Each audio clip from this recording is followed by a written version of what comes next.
You're listening to the Paranormal Peeps on the Darkcast Network. Come to the dark side of indie podcasts with the Darkcast Network. We have cookies.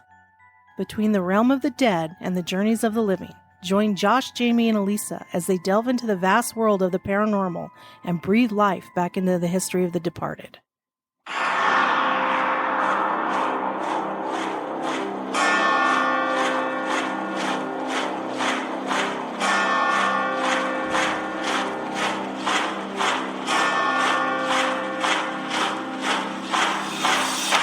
Hey everybody, welcome to the Paranormal Peeps Podcast Halloween edition. Yay! Spooky season! Spooky season. Yeah. The end of spooky season. Still. Right? Well, I mean, for some, spooky season is year-round. Yeah. For some, it begins in July. Or never. And for others, it's just October. Yeah, and some for the rest, for a lot of people, it's just the 31st. Yeah, very true. So we have just Jamie and Josh today. Yeah, Lisa's unavailable, which, you know, that happens. Yeah, it's sad. Hopefully she can be back for the next episode. Yeah, hopefully so. So we are going to talk Halloween traditions today. Yes. Some things we don't do anymore, and some of them we still do, but not nearly to the insanity that it is, or was. Yeah. Like, they've kind of morphed over the years into things that are a bit more mild than they were back in the day. Yep. Which you'll hear all about. Yeah. And we're going to talk a little bit about some of the things that we do still today, but where they came from. Yeah. Where they originated and how they've evolved. Yeah. But first, we went to Hee Haw Farms. Yeah. So Josh and I ran up there really quick. So it's like a pumpkin, they sell pumpkins up there. They have like animals that you can pet. It's really geared, I think, more towards little ones, younger kids. Definitely the 13 and under crowd, and more likely the 10 and under. But it was still really nice. The atmosphere is really nice. The people are so nice. They have a little general store. Really all they sell in there, though, is some kettle corn, some caramel apples, and just candy. And that's it. Yeah. I was kind of shocked because it's a decent size barn. It's not huge. Yeah. But I was kind of, I thought they would have a little bit more in there, but they don't, but that's okay. They have some little wood photo opportunities, like cardboard or wood board cutouts that have been painted for, for kids. Stick your face through. Yeah. That are really cute. They have little games and stuff for the kids. A lot of games, actually. Yeah. Slides, games. They have a little zip line. What else did they have? They had a couple food booths. They had a couple food booths. They had frisbee toss. They had tic-tac-toe, cornhole, ladder golf. Yeah, but the food booths. Oh, the food booths. Yeah, they had two. They had two that we saw. And like I said, this isn't a really big thing, but it's you go out and you participate and you're supporting. The money goes to the farm, which support local, right? Yep, support local. Always a really good thing. But yeah, the food, we got some little mini donuts, and I think we each got a can of soda. Yep. And the cans of soda, they're only charging $1.50, which is really great. Yeah. Because a lot of places are depending on where you go, $2, $3. And up. And up. So the prices, and I think pumpkins there are 40 cents a pound. Yep. But they got a lot of nice looking pumpkins. I didn't see one there that looked not nice. Yeah, they were all very nice. They're all very healthy, very nice pumpkins. Yeah. And so Hee Haw Farms is located in Pleasant Grove. Mm-hmm. In Utah, yeah. In Utah. So if you guys are local inside of Utah, go check it out. Yep. So, but that brings up one of the traditions that a lot of people do during this time of year, during spooky season, is they go to these pumpkin patches, corn mazes, and some places do them up really well, like Green Bluff. Oh, yeah, in Washington State. I mean, there's at least back when we were living there was 8 or 9 farms that would do this, mm-hmm. and they would do it up huge. There'd be huge wagon rides, games. Some places, I mean, it looked like a carnival. Yeah, live music, all of it. Vendors, all sorts of stuff. Yeah, and in the barns, they were selling pies, homemade pies that were amazing. Yeah. I mean, there was like a long line for those pies. But it's a fun tradition I think that people go into. Is that, let us know if that is one of the things that you guys enjoy doing, is going to these corn mazes and events like that where you can pick your own pumpkins. So if we're going to start talking about Halloween, we should probably just talk a little bit about where it comes from. Of course. Halloween can be traced back to the Roman Catholics who celebrated All Hallows Eve, or Hallowmas. Hallowmas, the day before All Saints' Day, which is celebrated November 1st. Or back to the Celts who celebrated Samhain, when souls of the dead would return to earth for one night a year. Yeah. So that's where we get, I mean, that's kind of where it's traced back to. It's our more ancient startings. Wasn't it linked to like pagan stuff too, though? Well, if you're looking at the Celts, that would be considered pagan. Sure. But what I've heard that that's kind of where its origin, its origins are. Yeah, I think it depends on which level of tradition that you're following, where it comes from. Yeah, I suppose that's true. So one of the earliest traditions that they had was something called soul cakes. What are soul cakes? So they're considered hollowed offerings for hungry ghosts. That's kind of cool and spooky in the same boat, right? It's kind of like the perfect little package. So for Halloween, even at its most lighthearted, it's, believe that Halloween really, if it had a soul, it would be very chilly. Right. Which makes sense. Yeah. Right. So All Hallows Eve belongs to the Lord of Death, who masters us all in the end, is what this says. Wow, that's a really dark look on that. There's a very dark look on that. Personally, for me, I don't look at it that way, but okay. So, and then it goes on to say that we may cope with our servitude by laughing at death, fearing it, respecting it, or in our time-honored tradition, what we've always known, even, from a young age, is throwing sweets at it. Right? Got to feed death. Yes. Feed it, tooth-rotting sugar. Feed it a Snickers bar. Hungry? Why wait? So it says today, we basically tame the malevolent spirits, the ones in costume, so all the kids dressed up out there. Right. As well as those on scene with Reese's Pieces, Tootsie Rolls, Stuff. Yeah. So modern demons aren't too picky and they know how to negotiate a plastic wrapper. But it says here that long ago, at the beginning of the Christian era in Britain, Druidic rites were a fresh and vivid memory. So 4 times a year, bonfires banished the ill-tempered spirits that were hiding in the night. So 4 times a year. Every season. The Halloween or Samhain fires might have been a way of whistling in the dark, language in the face of the oncoming cold and scarcity. Yeah. Scarcity, as in stuff's going to be a lot less because, stuff stopped growing. Okay, so for those of you wondering, Samhain was a festival of the dying sun god. So, and its dark power stayed, potent even as the old ways faded. So Samhain became All Souls Eve and All Souls Day. It's the practice of gathering around a bonfire. But as that waned, we don't do that anymore. We do not.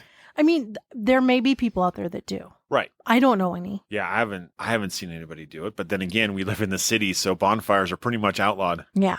So kind of, they used to do that more in the old days, but kind of as those bonfires waned and they kind of got away from that. Instead, night visitors of the Dark Ages actually began to venture abroad, and they would go house to house. And if they were lucky, they would be met at the doorstep with a plate of sweet and steaming soul cakes. Yum. I mean, cold, chilly night, hot, steamy plate of soul cakes, Yeah, that kind of sounds good. It kind of sounds good, right? But the explanations of the origins of where the soul cake came from and where it started, it varies. So some say that cakes were baked for the bonfires and that they were a lottery. Pick the bundt cake and you get to be the human sacrifice that endures good crops next year. So does that mean you get to be tossed on the fire, or was it just ceremoniously? I think it's ceremoniously. You won and you get to die. Congratulations. Right? Or, soul cakes may have been tossed around in the era to appease evil spirits condemned to wander in animal form. Ooh, that's actually kind of spooky. I mean, yeah. I mean, if you get a mental picture of it, Yeah, it could be quite creepy, right? Yeah. Depend on your imagination. But by the 8th century, soul cakes had been sanctified and civilized. So, already we're changing. Right? Especially when you use the word sanctified. Yep. They used them to pay the beggars who came around on All Souls Eve. And in doing so, they would offer to say prayers for the families departed. That's a kind of a neat way. Like, one, you feed the homeless. Yeah. Yeah. And two, you're offering prayers for the homeless's families, Yeah. And offering them some religious comfort. Right. So they looked at it as one cake given, one soul saved. That's really kind of cool. That's how they looked at it. So, in other places, they were given to the costume entertainers known as mummers. And they made their rounds at Halloween time. And then today's trick-or-treaters are thought to be their descendants. Ooh. That's how they're thought of. So that's kind of interesting. That is interesting. Hold on. So it seems like soul cakes are, and have been kind of various in form as well as in their purpose. So there's like dozens of recipes. Some are leavened and rising, others flat and dense as tombstones. Some are really cakey and some are more like a biscuit. Well, yeah, because if you've ever had unleavened bread, Mm-hmm. it is Dry. almost like a cracker. Yeah. Yeah.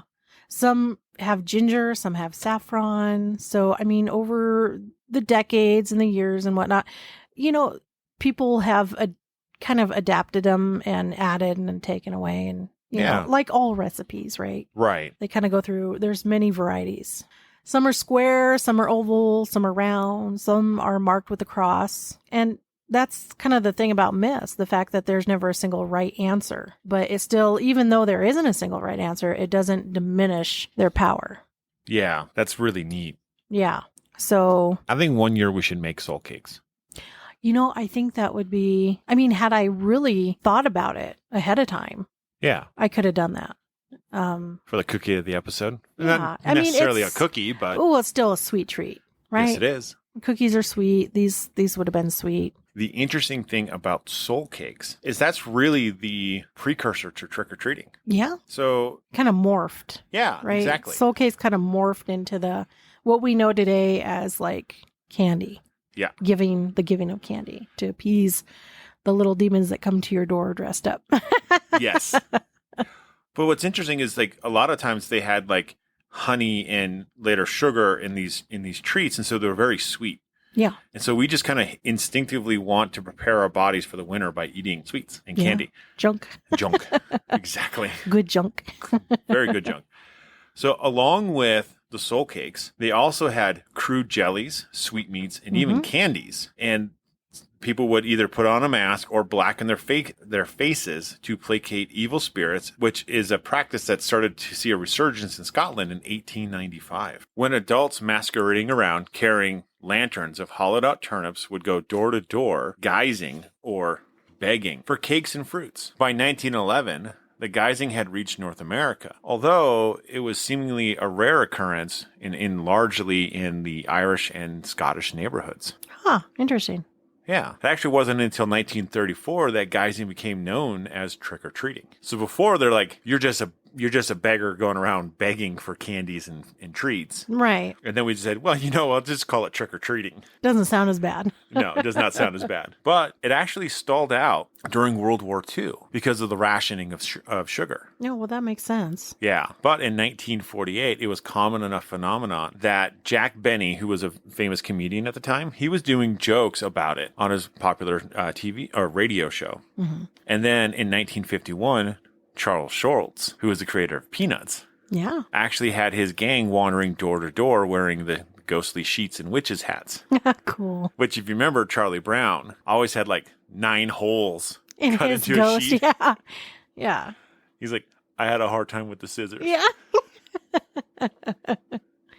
So Halloween was a thing people knew about, but before 1950s, trick-or-treating simply wasn't a part of most people's Halloween celebrations. Right. When the diminutive ghouls and ghosts did start showing up on people's doorsteps, though, only sweets would placate them. Otherwise, You got egged, teepeed, or worse.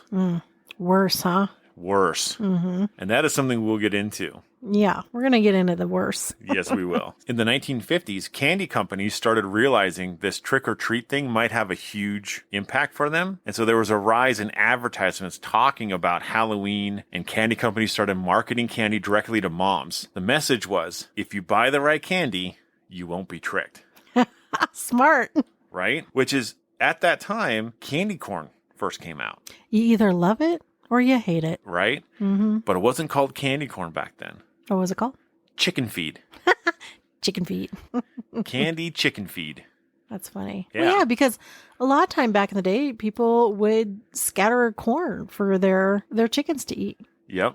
Yeah. So at first, the candy wasn't these tiny little bars that we know today. In fact, the first Halloween-style candy was designed not for the consumer, but for the shopkeepers to convince them to promote candy in their stores around Halloween. Companies like Curtis, who used to make Baby Ruth and Butterfinger, Lifesavers, Beech Nut, would wrap whole candy boxes with Halloween-themed cellophane wrappers.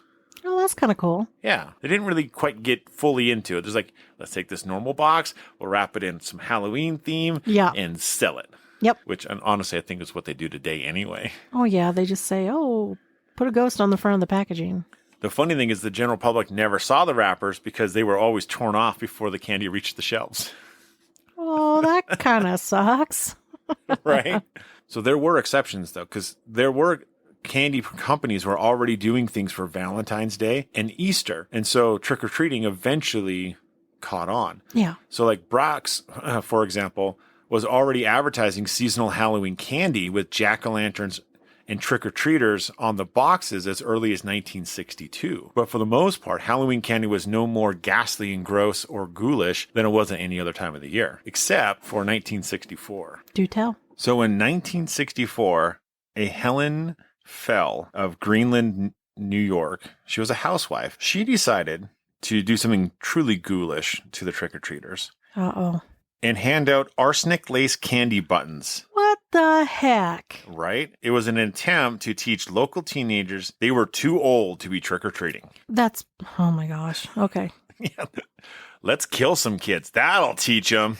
Oh my goodness. Then, in November 2nd, 1970, 5-year-old Kevin Toston from Detroit died after eating what initially reported as heroin-laced Halloween candy, although it was later turned out that the heroin never came from the candy, but by that point, no one was paying attention. So the interesting thing, right, is people started worrying about these candies being poison. Right. And so people started turning to the candy makers for their candy. So it actually ended up being a good thing for the candy companies. Of course, yeah. So that's when they reacted. So the candy companies reacted by making fun-sized candy bars. Nice. So they were obviously, we all know what they are. But they realized, the candy companies realized it wasn't about the size. Really, it was just about the safety. So once they started doing that, they started taking artistic license with their candies and coming up with new and creative and fun things. So like the first ones that kind of came out was Rada, which they used to make, I think they still do, Marshmallow Peeps. Oh, okay. Yeah, which who didn't know that I didn't know that they were from they started in the 1970s. The Peeps did. Well, I mean, if you think about it, they look like something from the 1970s. They do. They're supposed to be really good if you open the bag and let them turn stale for a year. A lot of people love them like that. What if you had original bag from 1970? It would be 50 years old now. Yeah, I wouldn't attempt it then. You'd break your teeth. But they came out with witch mallows and cats and pumpkins. Nice. And then Topps, that's the baseball card company. Yeah. They came out with bubble gum shaped like a haunted house that you can hang on the inside of your front door so the candy inside could be easily handed out to kids. Oh, that's kind of cool, isn't it? Yeah. And then the makers of Sugar Daddy came up with a bag of nugget-sized, individually wrapped treats that could be used as a hand puppet when empty. Oh, creative. Yeah, they were getting creative. So, and then in 1975, H.R. Nicholson, they're the maker of the drinkable candy that's in the wax packages. Oh, the wax bottles. Yeah, Nicolips is what they were called. Well, they came out with quaffable secretions of Frankenstein, Dracula, and the Wolfman, and they called the bottles Monsters Tears. Oh, that's neat. That's fun. Yeah.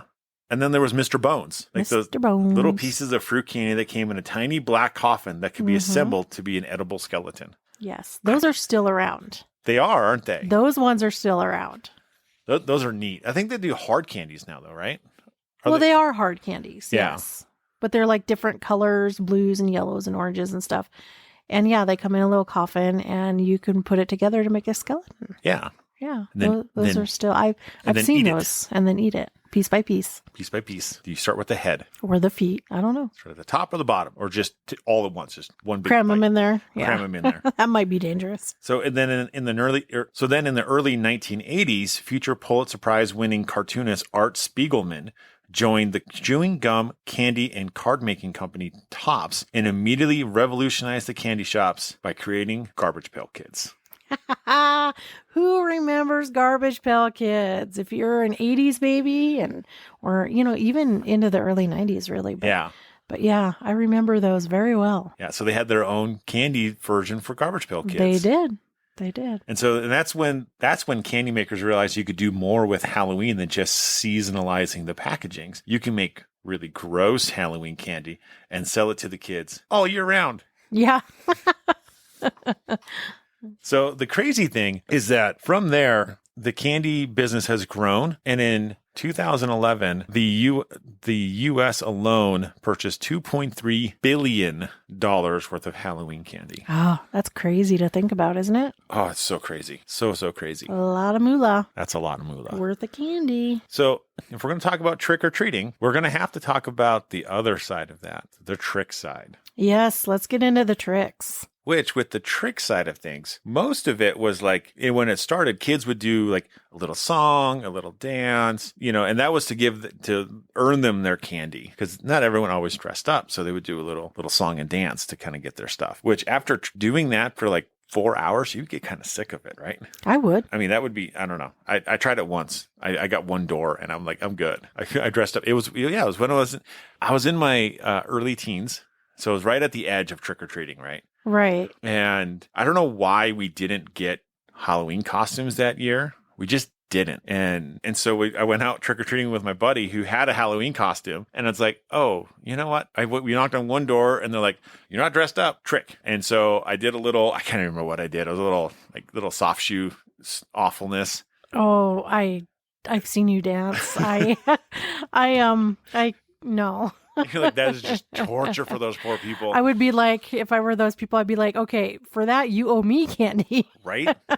And after that, I went and figured out something for a costume. It was a bad night, but I think that's the last time I ever went trick-or-treating. Yeah. But what some of the things that they used to do, if any of you have seen the 1944 film Meet Me in St. Louis. Yeah, so this is a Judy Garland film. It's one of my favorites, in fact. Yeah. And this is the film that actually made me want to do this episode, is because in 1903 is when it took place. These kids went up to this grumpy old man neighbor that they had, right? And they rang the doorbell. And when he answered the door, they threw flour in his face. Yeah. And they're like, you're dead. Well, no, she throws flour in his face and she has to say, I hate you, Mr. I forget what his last name is. Right. Is what she has to say. And for the kids, they believe that by doing that killed him. Right. Yeah. And what's interesting is they would take stuff out of their house and they had a bonfire in the middle of the street. Yeah. And these are like 8, 9, 10-year-olds. Yeah. At the time. They're not really old. No. No, but they throw everything on top of this fire and dance around this fire and going around throwing flour in adults' faces and people they don't like and telling them that they hate them, believing it would kill them. Yeah. They also used to stuff clothing, to like make a dummy. Yeah. So they'd stuff it with like leaves and stuff, and then they'd throw it in front of the trolley cars. That was kind of in the movie too. Yeah, that is absolutely terrifying. Yeah. They're trying to like freak out the conductor. Yeah. Thinking he ran over somebody. Yeah, and that practice actually started back. There's a noted case in Newport, Kentucky, where that happened in 1879. Oh, my. Right? But what's interesting is that people were much more accepting of some of the pranks back then. Different time. Yeah, definitely a different time. Mm-hmm. I think it was more, expected because they knew that that's what kids did for their, for the tricks for Halloween. Yeah. But some of these, I don't know, they get kind of malicious. They do. And, I honestly, if someone did some of these things today, it would not turn out good for them. Yeah. Some of the things that they would do back in the later 1800s is they would go to a farmer's place and grab the wagons and sometimes the livestock and put them on the roof of the barn. Oh, geez. Imagine coming out and there's your big four-wheeled wagon sitting on top of the roof of your barn. No. They would uproot vegetables in the backyard gardens, tip over outhouses, whether they were occupied or not. Gross. In some regions, gates were taken off the hinges and allowed livestock to escape. So people started calling October 31st as Gate Night. Yeah, awful, right? Well, I mean, not great for, especially, I know for the kids it's fun, but for the adults, to lose their animals because they've been set free, or to have your garden uprooted, and that's not good. Yeah. For like your squashes or whatever, your fall harvest. Yeah, not good at all. Yeah. So there was one Protestant minister in Steubenville, Ohio, who awoke one Halloween to discover his front porch decorated with beer signs and towering pyramids of beer kegs. But it gets worse, though, because after the automobile comes around, right?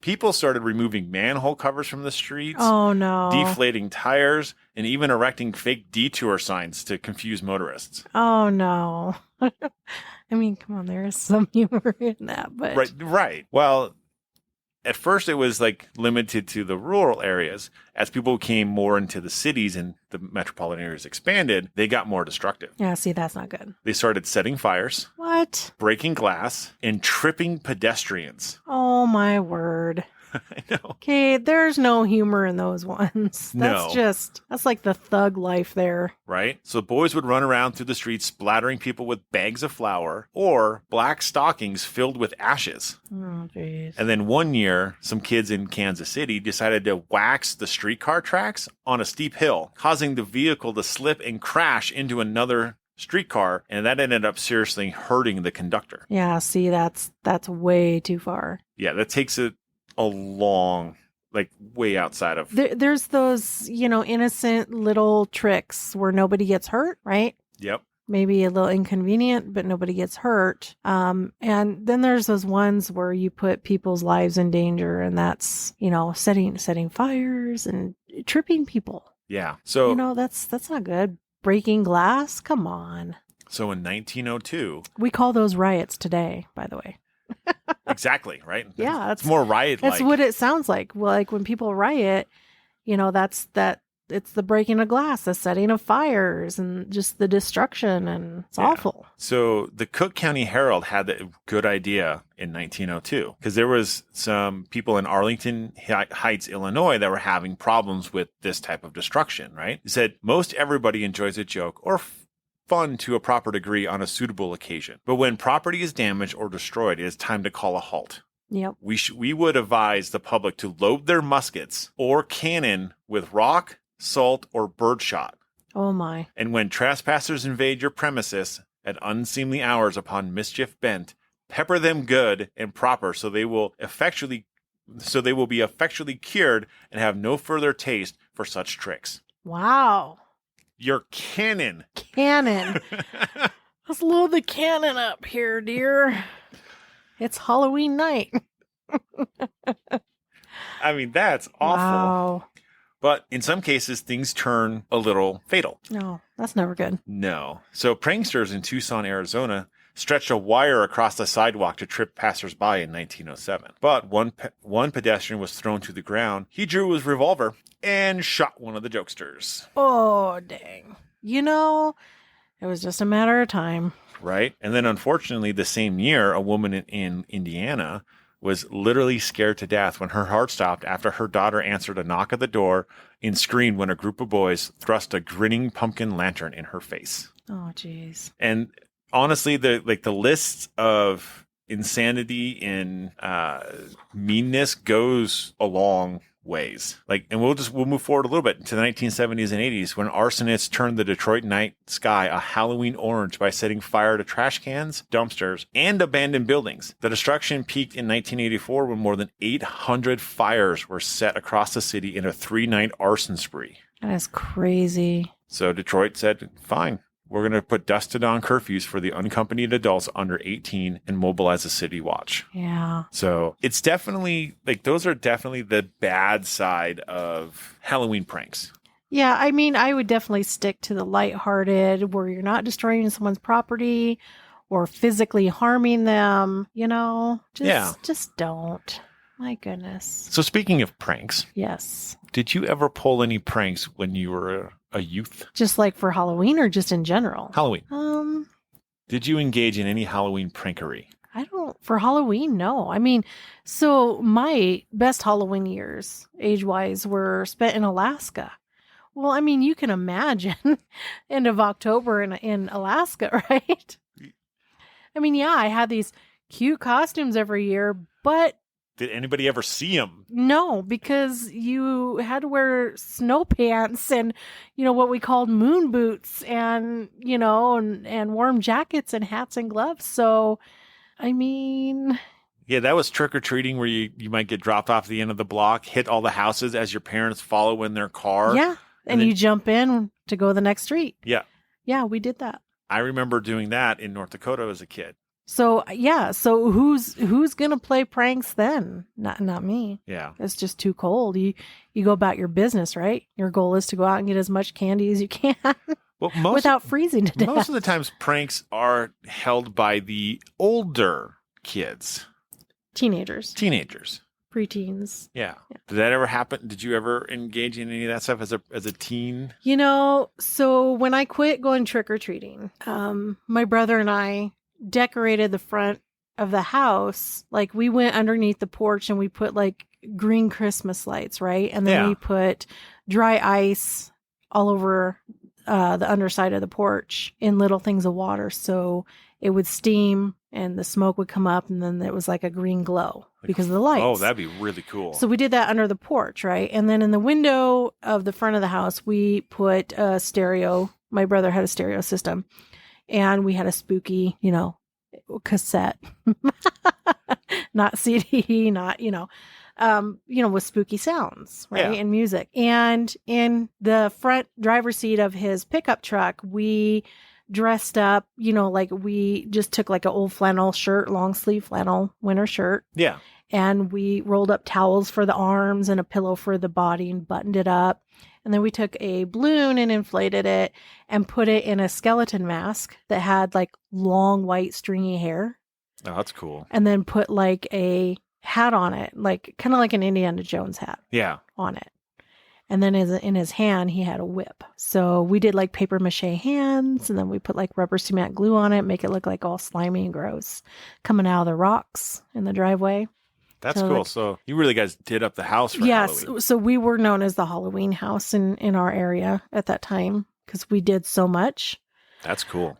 So the only trick that I ever did was I had teased my hair. I had longer hair and I teased it. So, I mean, it was ratty and it just looked like I got electrocuted. It was just all over, right? Right. And I just put on some old ripped clothes and there was a cinder block that was kind of sitting out in our driveway and I just stood on it and I held real still. And so a lot of the kids coming up to the door didn't know if I was a prop or a real person. Nice. And they called me Chicken Lady because of the way my hair was. It was just all over the place.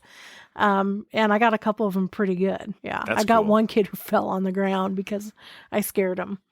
And I didn't really do much either because, see, I'm just posed on this cinder block, holding still. And he's like, is it real? And he's like, no, that's fake. It's fake. It's just a prop. It's fake. And then I just kind of turned and went bent over towards him. Yeah. And he just kind of whoop right on the ground. Oh my gosh. So, but that's really the only prank. What about you? Well, let's just say growing up at that time when I was a teenager, eggs were $0.25 a dozen. Oh, jeez. You didn't. Yeah, we'll say I did it. Yeah. Now, was that like you and friends, or was that just you? Oh no, that was me and friends. Okay. I was the thrower. Jeez. We won't get into that too much. Yeah, please don't. But, we never TP'd anything, which is interesting because that was also a very common occurrence, is to TP someone's house or trees at least. Usually the trees. Yeah. A lot or of bushes. Times. Yeah. Trees or bushes. Yeah. Yeah. I really don't know a lot of people that do Halloween pranks like that, especially not anymore. Not today, right? Not in today's society. It's not to say it doesn't happen maybe in smaller towns and stuff, but yeah, I think a lot, for the most part, that's just kind of right now, it's trunk or treats has been a big thing for a long time. Yep. Which I think in a lot of cases and in a lot of ways is great, especially for really little kids, right? Like real little kids. Yeah. Young.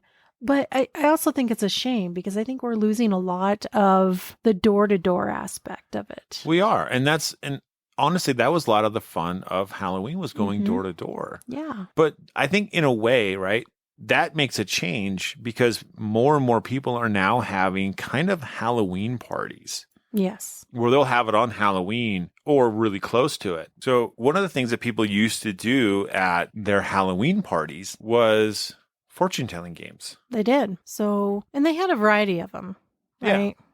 And I don't think any of them were taken too seriously. It's kind of like that. I remember in school we used to play that game. You make the little thing out of paper and it had numbers on it. Yeah. And, this is your, this is. Sometimes it was like we did some things with jobs or like who you were going to marry. Who you're going to marry, or what kind of money you're going to make, how many kids you're going to have. Yeah, all of that stuff. So I think these are a lot like those. Yeah. For those reasons, but nobody really took them seriously. So one of these games was called the Apple Peel Halloween game. So Apple Peel Halloween game. Okay. So the idea was apple peeling was kind of like a community-wide endeavor in New England. Okay. I'm sure if you got like hundreds of apples or thousands of apples. Sure. You're making apple pie, you're canning, whatever, right? Yeah. So it was just a thing that the community did. And so a young single woman, the idea is that she would peel an apple in one long strand. Okay. And then when she's done that, she tosses the peel over her shoulder. And if the peel landed in the shape of a letter, that was supposedly her future husband's initial. There aren't a lot of peels in the shape of S's. Not necessarily, because if you're peeling in a circle, right, and you throw it over your shoulder, just depend on how it's landing. I suppose that's true. Right? So playing apple peel on Halloween is an old practice, and usually for the young girls and women, and the purpose is to know the initials of their lover or future spouse. It also keeps them interested in their work while they were preparing Halloween feasts as they play along and look for their fortunes and then share their secret desires or chuckles. That's kind of fun. That one could be fun, right? Yeah. Like it wouldn't have to necessarily be geared towards who you're going to marry. It could be, I'm sure you could find other things to, Well, they did bring in the word lover in there. Right. Which would not necessarily talk about marriage. Okay, well, we're not getting into that. So there's also one called the apple seed test. So they like their apples. I think it really goes hand in hand because apple harvest is around this time of year in the spooky season. Yeah. But they have, there's this chart, right? And it's tell fortunes with apple seeds. Okay, and you count the seeds and then, that are in your apple. Yeah. So however many seeds you have, you count those up and then they have a chart. So if it's one seed, you're a rich man. Wow. That's probably very rare because I'm sure there's not a lot of apples with just a single seed in it. Right? If it's 2 seeds, then that means you're a poor man. If it's 3, you're a beggar man. If it's 4, you're a thief. If it's 5, you're a doctor. If it's 6, you're a lawyer. If it's 7, you'd be a merchant. And then, and this is kind of weird, if it's 9, it says you'd be a rich man as well. And it just kind of repeats, right? Interesting. So 9, you would start over and it'd be rich man, and 10 would be poor man. So that was another way. That was another thing that they did. Yeah. It is. It's interesting, right? It's different. It is different. And speaking of apples, what happened to bobbing for apples? Oh, we'll talk about that here. Okay. So another one is blowing out candles. Okay. Well, there was one more seed game they used to play. Okay. They would take 2 apple seeds. Okay. And they would give each one a name. Like, this is for Frank, right? And this is for Jim. People they knew, right? Right. And they would stick them to their forehead. Okay. Right? And the one that falls Mm-hmm. is the one that you're supposed to marry. See, now I would think it was the one that was left sticking. Right. Meaning Maybe it it was played both ways. It could be. Maybe it just depends on, But I mean, yeah, you're just sitting there peeling apples. Let me stick these 2 to my head and see which one falls. Oh, that's interesting. Yeah. So another one's called blowing out candles. And so for this one, you need 3 candles. Okay. Okay. You're going to need 1 pink, you're going to need 1 green, and 1 orange. And you're also going to need a blindfold. So if you blow out the pink candle, it indicates that you love, or it indicates like love and romance lie ahead for you. Right. The green candle would mean that the person will receive money, and then the orange candle means the player will be going on a trip. That's kind of cool. Yeah. So I'm not really sure how they do that though. Well, I'm guessing the way I understand what I would think that they would do is they'd blindfold someone to put them at a table, right? They would light 3 candles, put them in some random position on the table, and then they would have to pick which one to blow out and then blow out a candle. Yeah, but if they're blindfolded and they're too close together, could you not blow out more than one? You could. That's what I mean by it doesn't really specify how. Right. Just what the candle stood for. Yeah. If you blew out all 3 in one blow, then you'd be rich, in love, and going on a trip. Hey, there you go. You want to do all 3. Right. So another one is called Meet Your Fate. That sounds gruesome. It doesn't sound good, right? No. But so it's a highly preferred fortune-telling game that was played on Halloween. And different things implying forecasts about a person's life are hidden inside the cake. And the participants are supposed to take a bite of the cake. And his or her fate is determined by what is contained in their bite of cake. Okay. So they bake little trinkets inside of a cake. They must. It actually doesn't say. Well, and that's when you get, poor Jimmy takes a bite of cake and chokes on his trinket and dies. And then that it was not a smart move. Yeah. And then, of course, you got the cards. Yeah. The tarot cards. Yeah. I mean, that's a lot of people are familiar with them, even if, I've never played with tarot cards, right? Yeah. I have never been interested. I don't play with them. I don't deal with them. I just don't. But I know what they are. Yeah. So I think we're all pretty familiar with, Yeah. Pretty familiar with those. I had a reading done once. Did you? When I was younger, yeah. How'd it turn out? Vague. Well, that's the problem, Yeah. It's like, it was like, what you're looking for will happen within the next year. It's like, well, that's pretty vague. Yeah, because within a year, something could happen that you were waiting for, and you could be like, oh, this is what, they were right. Yeah, when I got done with it, I realized that it was a bunch of hocus pocus, and I was like, this is good. I'm good. You mentioned bobbing apples earlier. I did. So, yeah, it was a staple of Halloween parties for a long time. Its origins, though, are interesting. They're rooted in love and romance. So the game traces back to a courting ritual that was part of a Roman festival honoring Pomona, the goddess of agriculture and abundance. While multiple versions exist, the gist was that a young man and woman will be able to predict their future relationships based on the game. So when the Romans conquered British Isles in 43 AD, the Pomona festival blended with the similarly timed Samhain, and bobbing for apples on Halloween was born. Interesting. Which I think, honestly, it's not done anymore. No. Because if you get down to it, it's kind of gross. Unless you're the very first one to go. Yeah, but everybody after you is sticking their face in the faces of everybody before them. And their spit and whatever, yeah. Yeah. Well, and that's why I know when I was younger at school carnivals, they would tie apples from a string. Yeah, and hang them. And then you picked your apple that you wanted to try and get a hold of. And then, once you did or didn't, they took that apple down. Yeah. And gave it to you to actually just eat. Yeah. And I've also seen where they've done that with donuts. They tie them from a string. Now that's a game I think we all can get behind. Bobbing for donuts. Yeah.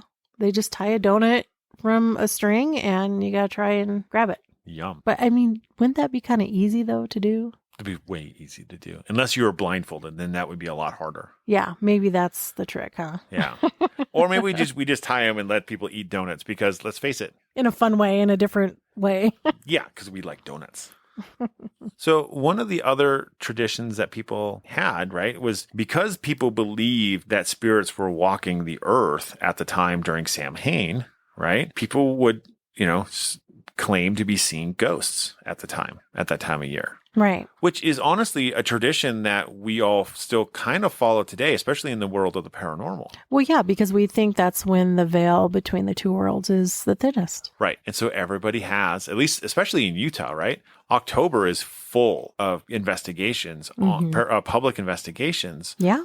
During the month of October. And in fact, last year we held ours 3 days before Halloween. We did. That was our first one. It was. And then this year we did it on Friday the 13th here in October. Yeah, which was amazing. It was fun. It was a lot of fun.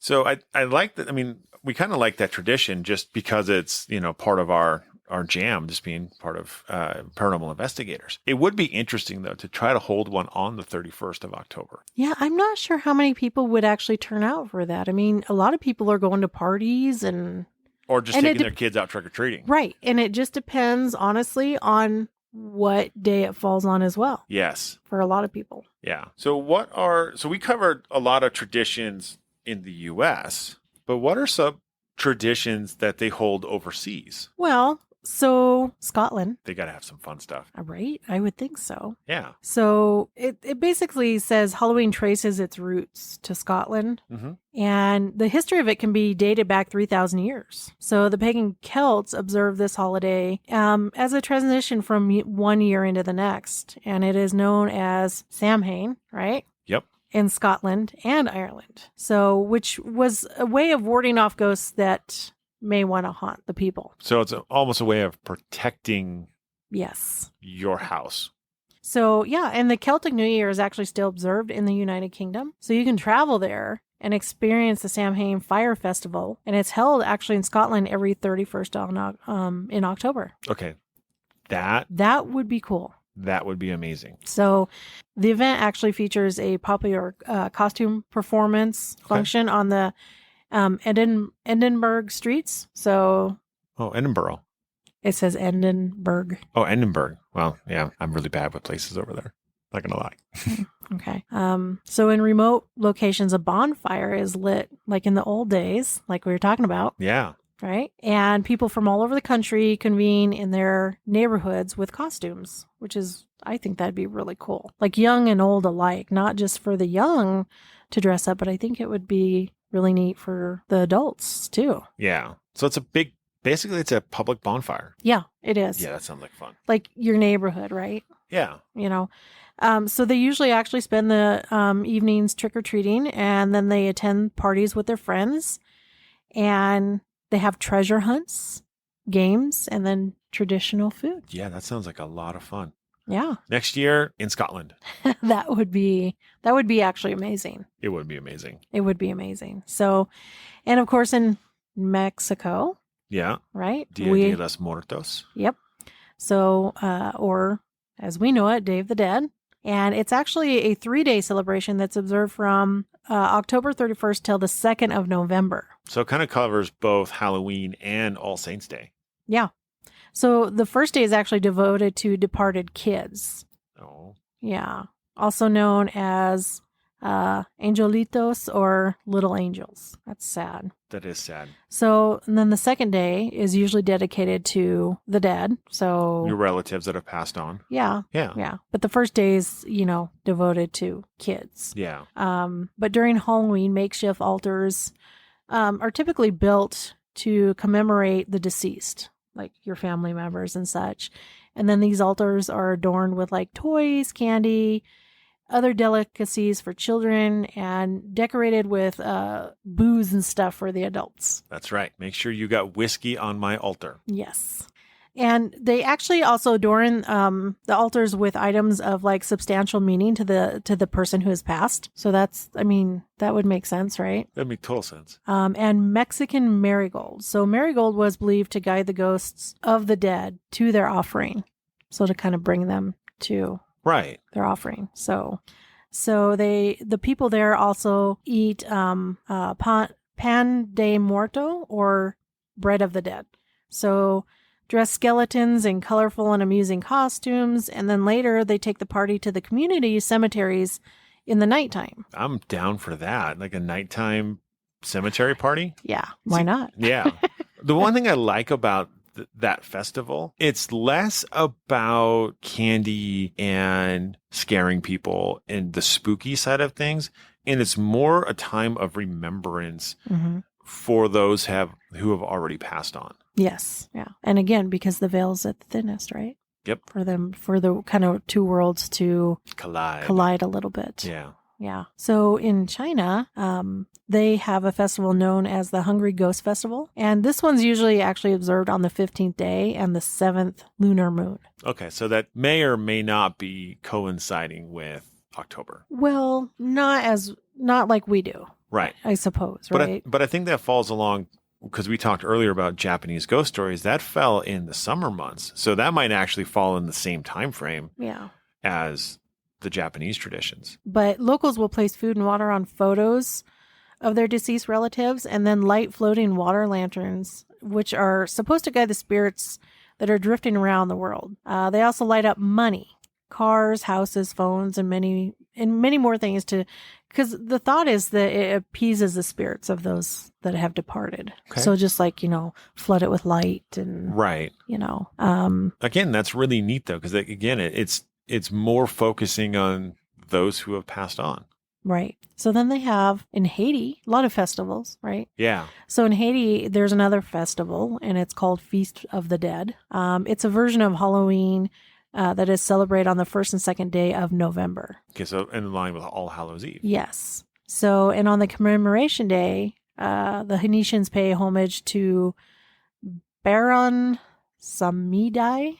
So he's the Vendan god of death and the father of the spirit of the dead. Oh, interesting. So, yeah. So kind of the Haiti people who like stick to voodoo and believe that they have been possessed by the spirits of the dead. Yeah.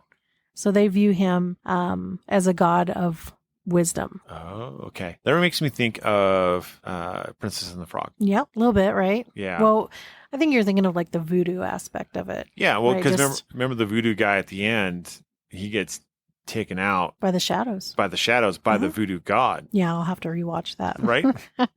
You're like, I don't quite remember that one. So they believe that this god has great leadership qualities that will actually protect their children. And they also believe that he is the last resort for people who are very sick.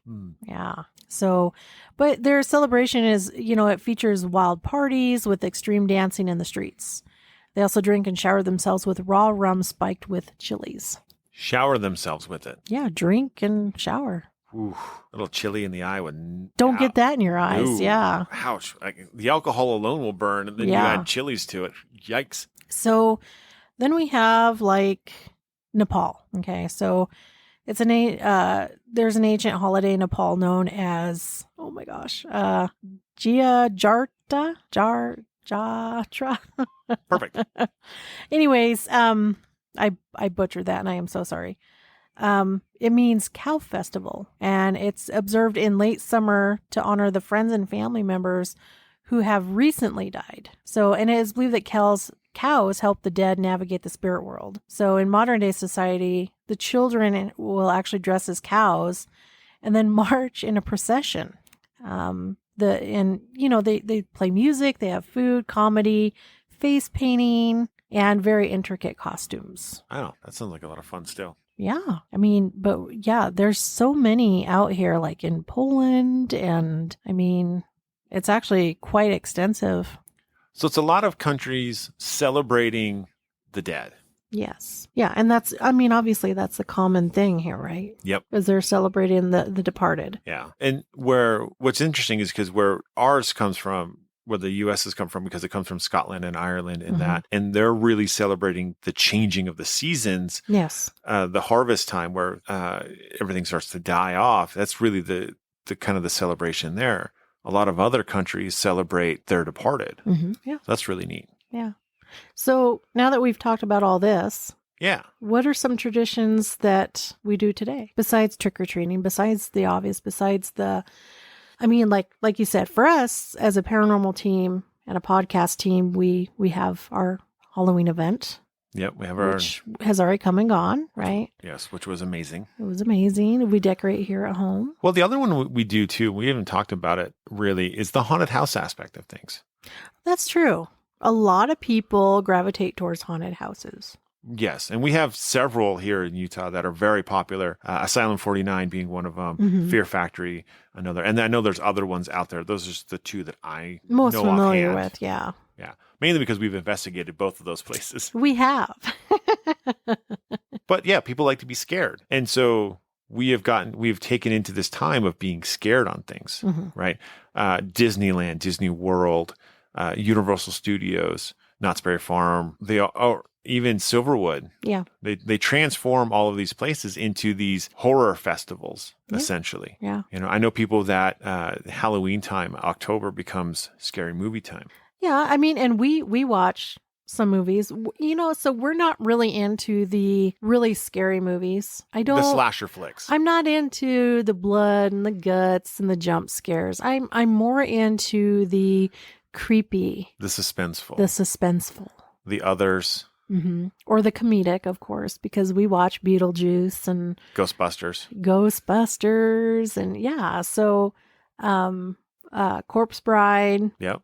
I mean, I even watched The Goonies. I mean, come on. Yeah. I love The Goonies no matter what time of year it is, but I like the adventurous, suspenseful things. Yeah. Like The Forest. That's a pretty good one. That is a good one. I mean, it's, It's more suspense and ominous than blood, guts, and gore. yeah, I'm just not into the blood, guts, and gore, even for what we do, and where we go on paranormal investigations and stuff. I'm not into all that. Yeah. I like the creepy. But that definitely has been part of our culture's Yes. Halloween time. Yeah. Or, decorate. What lengths do people go anymore to decorate? Like, we have a house just a block down. We call it the Halloween house. We call it the Halloween house because it has by far it's got like this mass amount of, of decorations. It's got the big dragon from Home Depot. It's got the winged demon from Home Depot. It's got the big, what is it? 12-foot skeleton from Home Depot. I think they work at Home Depot, or they just have like stock in Home Depot. Yeah, I mean, but it's nice, and I'm sure they go through a lot of trouble to do it. And because we've driven by and seen, because we get some pretty good wind through here. Yeah. And so we've seen a lot of it blown over, and some things they've taken down completely, I noticed. I think they rotate at times. That is how much stuff they have. I mean, think about like people go all out for Christmas displays. Mm-hmm. These individuals go all out for Halloween. Yeah, and it's really awesome to see. It is awesome. And that's the one thing I wish more people did, was I wish more people would decorate for Halloween.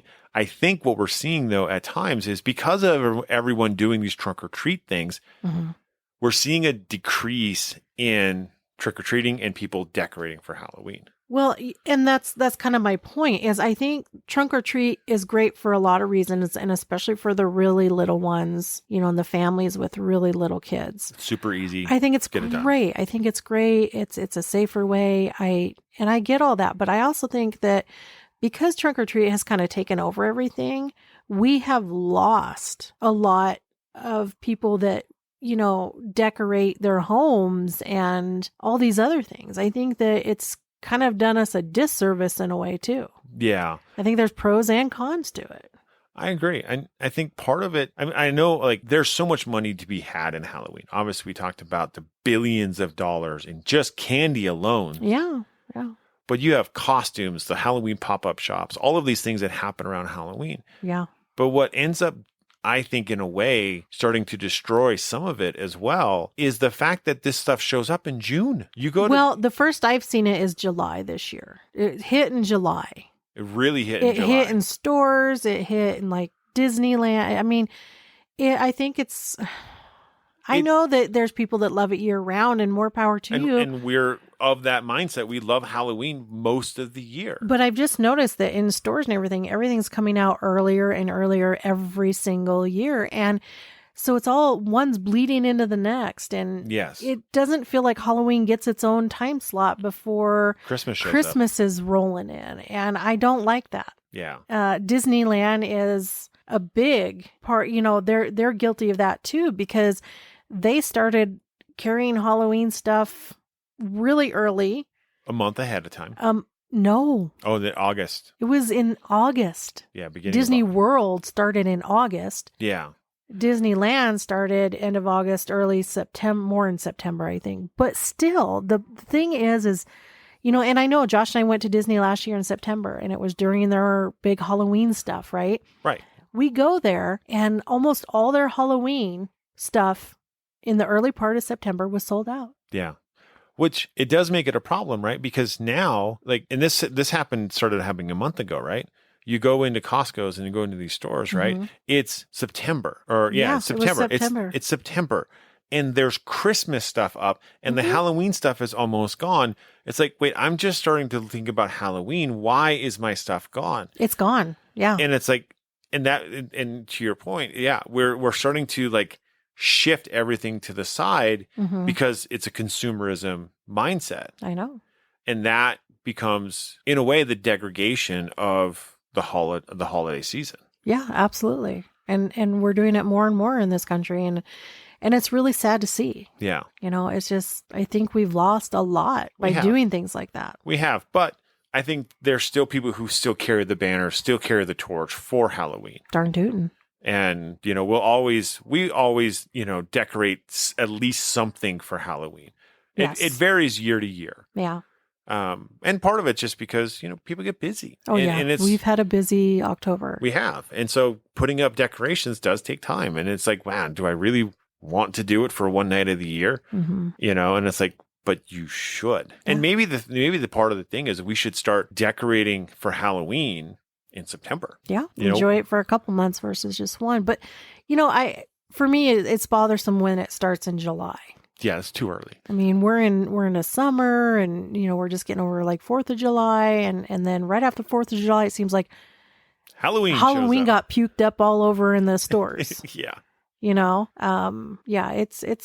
It's kind of sad to see, but we did decorate though. We did decorate. Unfortunately, because we rent where we're at, we're not allowed to decorate. We're not allowed to go hog wild because if we were, we would. Oh, trust me, we would. So we can decorate our little front patio. Yeah. Which you cannot see from the street because it's facing a fence. It's weird. It's just sad. It's kind of weird how it's set up, but we're allowed to decorate that. Yeah. And I don't even know if we've decided if we're going to or not. We are. Okay. So we are. We are. But we did do decorations in here. I have a 6-foot witch that's up on a coffee table that's really cool in the corner of our living room. We have the creeper dude who's awesome looking. Who will be making an appearance on our deck for Halloween? On our patio. Yeah. Our front patio. He sits in a rocking chair and he kind of looks side to side and blinks. And he's really cool. Yes, he looks very happy. Yeah, he's very happy. I have a hutch full of Halloween stuff, and I have a skull wearing a witch's hat on the top of the hutch, and bones laying around, and we have a dragon skull. Well, dragon skeleton, the whole thing. So, yeah. Yeah, we have a lot of stuff. So let's talk cookie of the episode. Oh, I almost forgot. Yeah, cookie of the episode. This cookie is old enough to be a soul cake. It is. So this recipe is 150 years old, really. Yeah. Yeah, it's an old one. That is an oldie, but a goodie, honestly. It is good. It is good. So this is real simple. It's 3 ingredients, guys. 3 ingredients that you probably have in your house. And 2 of them are the best ingredients. Yes, butter and sugar. Exactly. Brown sugar. Yes. So it's butter and it's brown sugar and it's self-rising flour. Now, I didn't have self-rising flour when I made these. So I just use regular flour. So they're not as fluffy, but the taste is reminiscent of almost like toffee. Yeah. The sugar starts to caramelize enough. Yes. That And the get butter. This, yes. You get this toffee flavor to it. It's amazing. It's not overly sweet. It's simple. It's a pretty quick cookie to make. Yeah. Yeah. You bake it at 300 degrees for 20 minutes. Which is long for a cookie. It's long, but it's a lower temperature. Yeah. But I baked the first batch I baked for 20 minutes and it was very crispy. So they are very crunchy. They were thin and crunchy, but wonderful. Very, very good. And then I baked the next batch for I think it was 12 minutes. I think it was 12 minutes. And while the flavor is still good, the texture is different. And it was still very good, though. It has more of a chewy texture. Which, honestly, I like the crispy, crunchy toffee flavor better than the other one. I did, too. And let me tell you that the really crispy one would be great crushed over some vanilla ice cream. Or just using it to scoop vanilla ice cream. Well, if it doesn't break, but yes. Yeah, one of the two. But it is good. We will be posting. I'll post the recipe. Yeah, and we'll post it. We'll post them on our socials. And some pictures of the ones we made. And the deliciousness of them. Yes, they were good. They are gone already. That's not surprising. One, you didn't make a ton. And two, they're really good. I think I had 8 of them. Oh, so you've had about half of them yourself. I'm pretty sure I did. They're that good, people. They are just that good. They are good. They're very good. But, feel free to let us know some of your Halloween traditions in your family. Yeah. What is it that you guys do to celebrate Halloween? And what are the things that you used to do to celebrate Halloween? Yeah. Because times have changed. It's different from when we were younger to the way it is now. Yeah. Trunk or treat didn't exist when we were younger. Mm-hmm. But, you'd go out on Halloween and there would be just lines of people out trick-or-treating. And you'd go through, a 13 or 30 gallon bag of candy. Some neighborhoods are still like that. Yeah. Where my dad used to live, boy, I mean, they almost had to buy stocking candy, it seemed like, because they bought so many of those big Costco bags of candy and they would still run out. Yeah. I mean, it was just this big thing in their neighborhood, which is just amazing. And I wish it was still that way. I really do. We live in a neighborhood where there's quite a few kids. There are. But we don't get a lot of trick-or-treaters. I think it varies. I think the issue we had last year with Halloween was it was on a Sunday, which for most people, they're like, why does that matter? Well, it matters because in Utah, Sunday is family day. It's a day of rest. It's a day of rest. It's a day that people don't generally go out and do things. They spend it with their family. It's a very good, wholesome tradition. Yeah. So when Halloween falls on Sunday, trick-or-treating they would happens, typically do it Saturday. Yes, on Saturday. The night before. And so that changes the volume of kids. Now, I know we got kids both days. We did. The same kids both days. Yes, we did. So, which I was perfectly fine with because even at the end of all that, we were left with so much dang candy. So much. That's because the year before we ran out. Yeah. So it varies, right? And so I think that's part of it. As neighborhoods age, I think you get less. And so it's being in that neighborhood with a bunch of young kids. Yeah. That's when you get inundated with candy. Candy corn.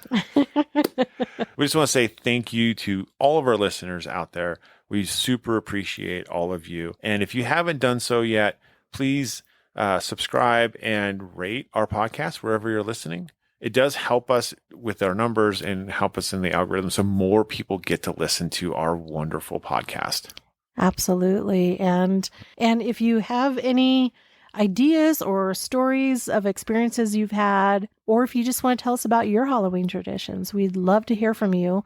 So yeah, just send us an email and let us know, and we can share it on the air in a future episode for sure. Yeah. Or hit us up on socials. Yeah. We're always available. So, and if we didn't see any of you at this year's Halloween event that we held, hopefully we will see you next year.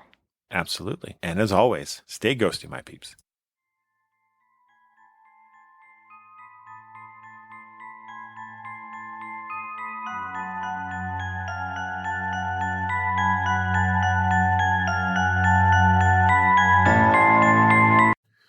Thank you for listening to the Paranormal Peeps Podcast. You can find us on social media at Twitter at CPR Paranormal, on Facebook at Paranormal Peeps Podcast and Cold Spot Paranormal Research. And you can find us on Instagram at coldspot_paranormal_research.